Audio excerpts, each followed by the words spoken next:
வணக்கம். இன்னைக்கு நாம திருக்குறள்ல இருந்து ம், ஒரு முக்கியமான அதிகாரத்தை கொஞ்சம் ஆழமா பார்க்கலான்னு இருக்கோம்.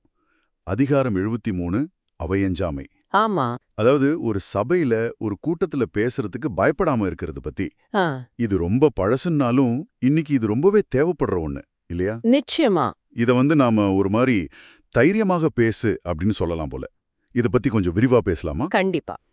இந்த அவையஞ்சாமை அப்படிங்கிறது சும்மா ஏதோ ஒரு கூட்டத்துல பேசுறது இல்ல. குறிப்பா அறிஞர்கள் இருக்கிற சபை, சரி. இல்ல விவாத மேடைகள். அங்க நம்ம கருத்துக்கள தயக்கமில்லாம, பயமில்லாம சொல்ற ஒரு திறமை பத்தி பேசுது. ஆமா, நீங்க சொல்றது சரிதான். இது வெறும் பேச்சு திறமை மட்டும் இல்ல போல. இது ஒரு மன தைரியம் சம்பந்தப்பட்டது. கரெக்ட். அந்த தைரியமாக பேசுங்கிறது இப்போ நம்ம ஆபீஸ் மீட்டிங்ஸ்ல இருந்து பொது விவாதங்கள் வரைக்கும் எல்லாத்துக்கும் பொருந்தது. மிகச்சரியா சொன்னீங்க.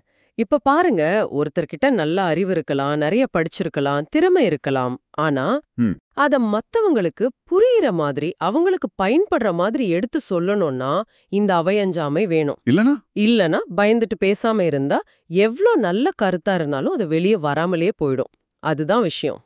ஓ, அப்ப பயம் அந்த அறிவையே கூட பயனற்றதா ஆக்கினும்னு சொல்றீங்க. ஆமா, ஒரு வகையில் அப்படிதான். அந்த அறிவு இருந்தும் சமுதாயத்துக்கு பயன்படாம போயிடும். இது ஒரு முக்கியமான கோணம். ஏன்னா சில சமயம் நல்ல ஐடியாஸ் இருக்கும், ஆனா அத 4 பேர் முன்னாடி சொல்ல ஒரு தயக்கம். அதேதான். அந்த தயக்கத்தை உடைக்கணும்னு சொல்றார் வள்ளுவர்.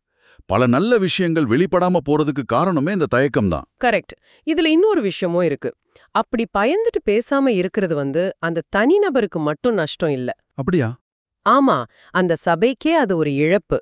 சில சமயம் ஒரு பெரிய சமுதாயத்துக்கே கூட இழப்பு தான். ஏன்னா நல்ல கருத்துக்கள், புதிய சிந்தனைகள், தீர்வுகள் இதெல்லாம் வெளியாகாம போகுது இல்லையா? சரிதான், சரிதான்.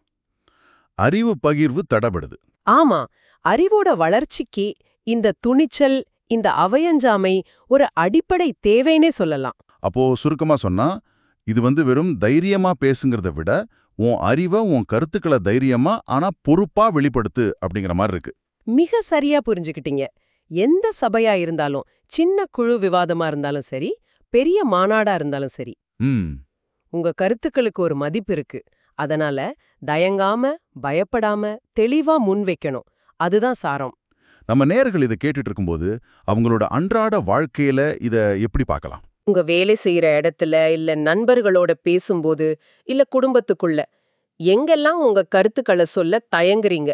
ஆமா, சில இடங்கள்ல அப்படி இருக்கும். ஏன் அந்த தயக்கம் வருது? அதை எப்படி ஜெயிக்கலாம்? இத பத்தி யோசிக்கிறது ரொம்ப உதவியா இருக்கும். நிச்சயமா.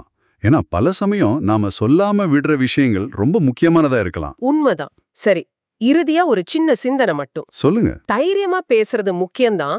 ஆனா அந்த தைரியம் மட்டுமே போதுமா? ம். எப்படி சொல்றீங்க? அதாவது தைரியமா பேசுறோங்கிற பேர்ல நம்ம வார்த்தைகள்ல ஒரு பொறுப்பு, ஒரு அறிவு, அந்த சூழலுக்கு பொருத்தமான ஒரு தன்மை இதெல்லாம் இருக்க வேண்டாமா? ஆமா, அதுவும் முக்கியம்தான். வெறும் தைரியம் மட்டும் போதுமா?